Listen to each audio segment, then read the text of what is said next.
Estamos nel encuentro 5, que corresponde al capítulo 5 del libro. Hoy tenemos un punto, ¿no? Que yo creo que es mucho esclarecedor del libro. Hoy algunas personas preguntaban, ¿no? ¿Cómo sucedió qué pasó con nosotros para que eh, perdimos tanto, ¿no? Eh, entramos del patriarcado, en toda la modalidad del patriarcado, ¿cómo entramos en esto? En este capítulo hay, digamos, no hay un único factor que nos hizo crear el patriarcado. Nosotros vimos todo el pasaje de la agricultura en larga escala que, que hizo una estratificación social y que eh, condujo a tener personas que se dedicaron al trabajo intelectual, el comando, el leadership, y aquel que trabaja, ¿no? La división entre trabajo intelectual y braçal. Entonces, ahí ya vemos esos aspectos que son muy importantes, pero hay otros aspectos. Yo creo que el patriarcado no es un fenómeno que nace así, de un factor solamente, ¿no? Y hoy vamos a ver un otro factor que yo creo que es muy importante, ¿no? Al menos dentro de los estudios que yo hice, es muy importante. Entonces, vamos a ver que dentro de las terras, ¿no? Donde había la posibilidad de la agricultura en el mundo antiguo, ¿no? Fue se estendendo. Primero con la creación de estas pequeñas comunidades, pequeñas ciudades, pero poco a poco vamos ver también la creación de grandes ciudades, la estratificación social y todo esto que ya vimos, ¿no? Pero hubo una parte de la humanidad que no desenvolveu la agricultura, pero se mantuvo como nómade y se dedicó a creación de animales, ¿no? El pastoreo. Esto sucedió principalmente en esta región acá, que es una región muy fría, las estepes, ¿no?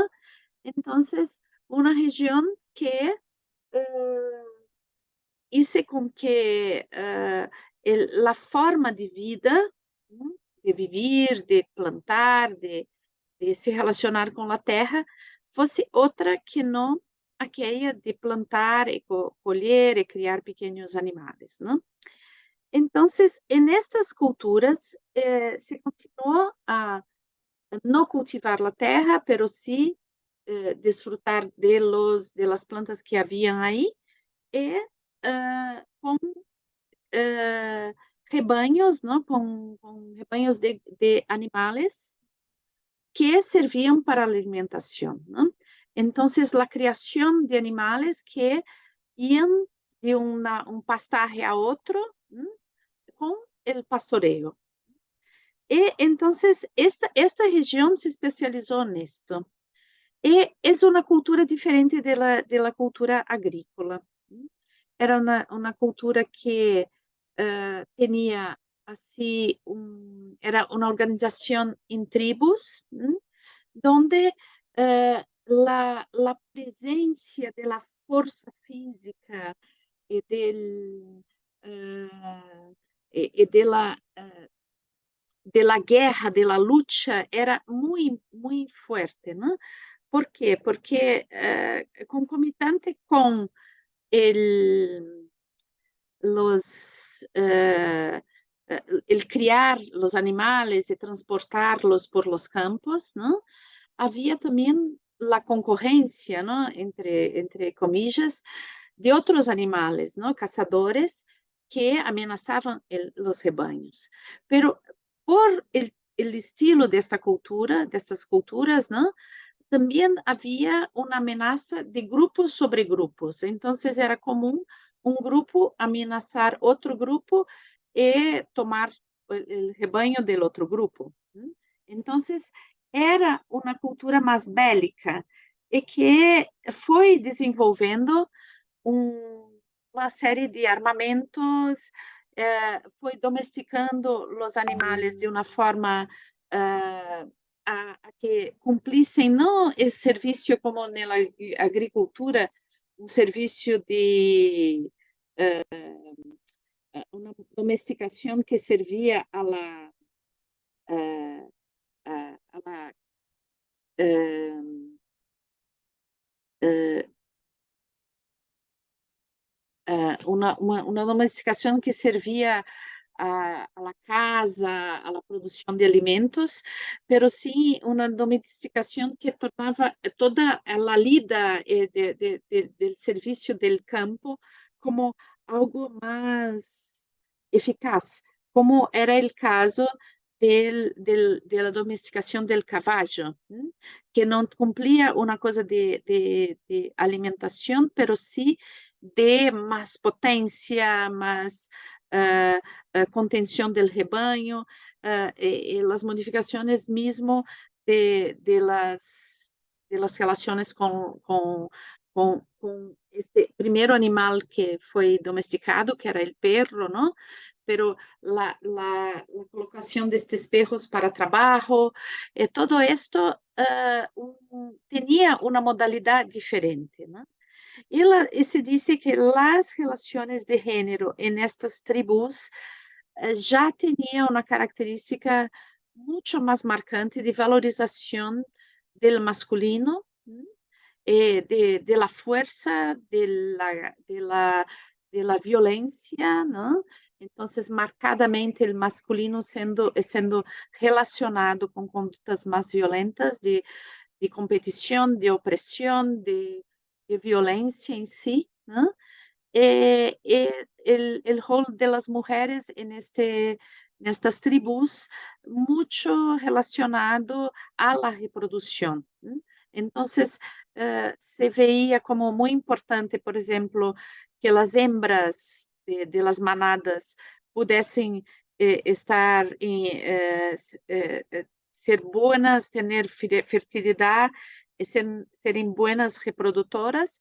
Entonces, se veía mucho las mujeres de esta forma, de una forma uh, menor, ¿no? Como animales de reproducción, ¿no? Entonces, ahí como una característica muy específica de esta región y de las culturas que venían, ¿no? E é interessante que se estuda muito os indo-europeus, não? Como a origem das línguas, não? E de fato, como eles, não? Em um tempo posterior, vão invadir toda o norte do planeta, não? Então, toda desde as origens do Mediterrâneo, vão em direção ao Oriente, vão em direção a toda a Europa.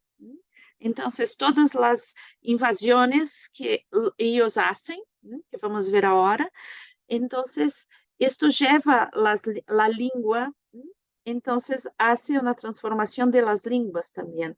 Então, podemos dizer que uma grande parte das línguas europeias vienen, incluso de algunas lenguas del Oriente, tienen un origen en común que es las lenguas indoeuropeas, que son justamente las lenguas de estos pueblos que se originan ahí. ¿Ok? Pero muchas veces si estudiamos solamente las lenguas, los indoeuropeos, sobre la cuestión, los lingüistas les gustan mucho citar los indoeuropeos por esto. Porém, toda a cultura que vivimos dentro do patriarcado está absolutamente influenciada por los indo-europeus. O estilo de vida, a forma de viver dos indo-europeus é aún a forma que vivimos hoje. Então, vamos ver um pouco isto no livro. Eu tomo o exemplo da Grécia, que está muito claro como sucedeu lá as invasões em Grécia. Entonces, la Grecia va a tener 3 ciclos de invasión indoeuropeas. Entonces, la Grecia, vamos a iniciar, la Grecia es un pueblo antes de las invasiones indoeuropeas, podemos ver por Creta, que tiene sitios arqueológicos muy preservados, ¿no? Y una cultura oral también que fue muy preservada. Entonces, por dibujos também, e já por uma escrita que já existia, não? Então, vamos ter alguns registros que nos dão conta de o que era a cultura que chamamos de cultura minoica, não? Então, que tem a ver com esta realeza, não? Que se chama Rei Minos, pero que possivelmente tenha sea el nombre de una familia y no exactamente de un rey específicamente, mismo que en el mito sea un rey. Entonces, los sitios arqueológicos van a mostrar así una cultura mucho matrística, ¿no? Con raíces matrísticas importantes, donde el placer, el arte eran muy relevantes. El goce de la vida. Entonces, esto va a aparecer en muchas representaciones de esta cultura. Hay muchas estatuetas, ¿no? de ideas, entonces que já através da pesquisa de Marija Gimbutas, que vimos em outros encontros, ¿no? Já temos claridade que são deidades, ¿no? E provavelmente la mitologia de esta época tinha a primazia de uma deusa feminina, não? Uma manifestação feminina de sacralidade, e depois, com sempre manifestações masculinas já existentes, pero sempre em uma posição de menos relevância. Então, acá, na primeira fase, temos possivelmente aún uma cultura matrilinear, não? E matrística, ok? Então, onde a linearidade está muito definida por la mulher aún, e matrística dentro de uma valorização de los valores, ¿no? Que tienen a ver con el femenino, la arte, el cuidado por la vida, el disfrute del placer, la no represión de la sexualidad, la valorización de la sexualidad como un elemento de integración entre as pessoas, a valorização da beleza. Então, havia todo isto na Creta antiga. Então, centrada na arte e no placer. Uma cultura muito bella e muito antiga. E havia aí muitos rituais de iniciação. Então, que está documentado através de murales, não? E que vamos ver depois a raiz disto já em rituais que são já do continente europeu, especialmente em Espanha, não? Que vamos ver as touradas. Então, inicialmente, esses rituais eram rituais iniciáticos para jovens, mulheres e homens, não? Donde existia o salto del toro. Então, o toro era um símbolo muito forte de potência e de virilidade, pero de uma disposição por la vida, ¿no? Então, o toro como símbolo masculino era muito presente, muito mais presente que os el símbolo de dioses, ¿no? Entonces tenía la grande diosa y mucho el toro simbolizando la virilidad. Entonces existía para los jóvenes el salto del toro, era un malabarismo donde se jugaba con el toro, no se mataba el toro, pero se jugaba con el toro, se saltaba el toro, se pasaba por arriba del toro. Esto era un ritual iniciático para jóvenes, ¿no? Bien, la primera invasión de la Grecia, ¿no? se dio por una tribu, los aqueos. Entonces, de indo-europeus que veniam já invadindo toda a Europa e que chegam em Creta e toda a parte de Grécia, né? Todo o território grego. Então, uma das características de las invasões indo-europeias, independente de ser los aqueus, a cultura micênica, os dórios, que são os que vão ser a última invasão, vamos ver que sempre têm um estilo, independente de onde hacían a invasão, era sempre o estilo de não terminar com a cultura local. Eles não hacían esto, como assim, tinham seus deuses, pero a cultura local tinha seus deuses também. Tinham sua arte, sua forma de pensar e de ver as coisas, e tinham a cultura local que tinha uma outra forma. Então, o que eles faziam, em geral, era um sincretismo. Então, pouco a pouco, em cada invasão indo-europeia, havia um sincretismo religioso, onde os mitos se fundiam e se utilizavam das deidades que já existiam, solamente estas deidades cambiavam de rol, e cambiavam sua visão e seu procedimento. Pero los antiguos no hacían una competición de dioses, tendían más al sincretismo. Entonces, haciendo estas fusiones, porque para la mentalidad antigua, mi Dios es un Dios, los dioses locales también necesitan ser honorados. Entonces, no había una perseguición de estos dioses, de estas deidades, pero sí una fusión con estas deidades. ¿No? Entonces vamos ver na Creta antiga, onde Zeus era um jovem.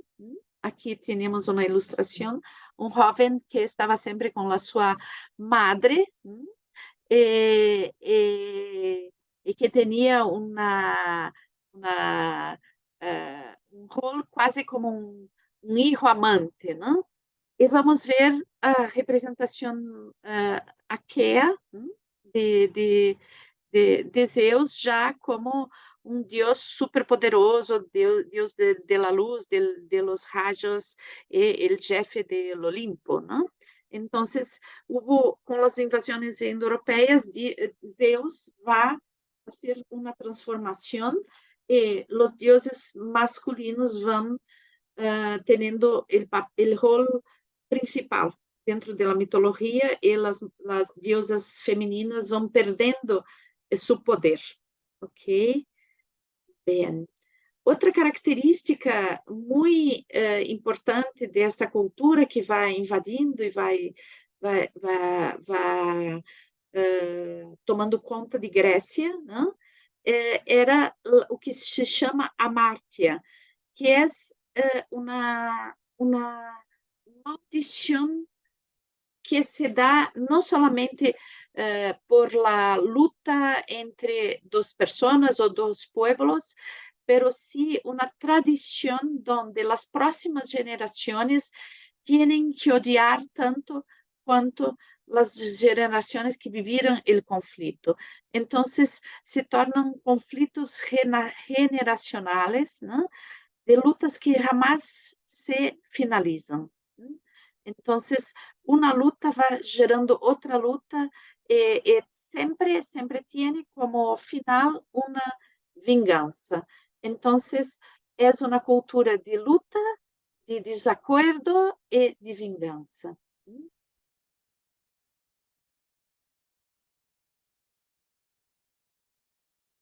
E vamos ver o último ciclo de invasões, né?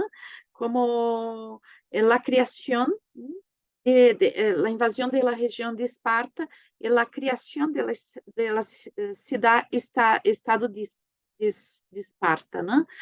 E que tinha uma assim que com todas as invasões indo-europeias anteriores foram como que tenues perto do que se passou com a invasão de los dórios a la ciudad, ¿no? De la região de Esparta, porque esta região, entonces havia um pueblo que já habitava aí, ¿no? Que já vivia aí. Então, quando eles invadiram aí, eh, tornaram todo o pueblo que vivia aí como escravo, escravizou todo o pueblo e imediatamente também criaram uma cultura absolutamente voltada para a guerra, né? E nesta cultura, que era predominantemente masculina, muito masculina, né? Onde as mulheres não tinham nenhum valor, né? O valor era reprodutivo, né? Então, todas as pessoas que nasciam nesta cultura tinham que ter aptidão física, não, todos os que tinham qualquer forma de vulnerabilidade, debilidade, eram mortos a bebês, não?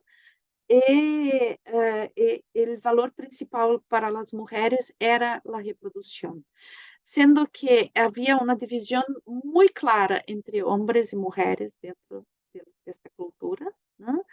E o amor verdadeiro era vivido entre pessoas del mesmo sexo. Não havia a sexualidade entre os sexos era vivida como algo que mais tinha coerência com a reprodução, pero não com algo que enaltecia o amor. O amor principal era entre os guerreiros, né? E os rituais iniciáticos todos eram rituais que tinham relação com os companheiros de guerra, os instrutores de guerra, os companheiros de guerra. Era uma cultura que muito autoritária, né? Muito dura, e que provavelmente tenha inspirado muitas culturas de caráter autoritário para depois, né? Então, vamos ver como o surgimento de Esparta, que é super bem documentado, né? Tem muito claros os sítios arqueológicos, incluso as histórias de Esparta, né? Então, como uma cultura extremamente bélica, né?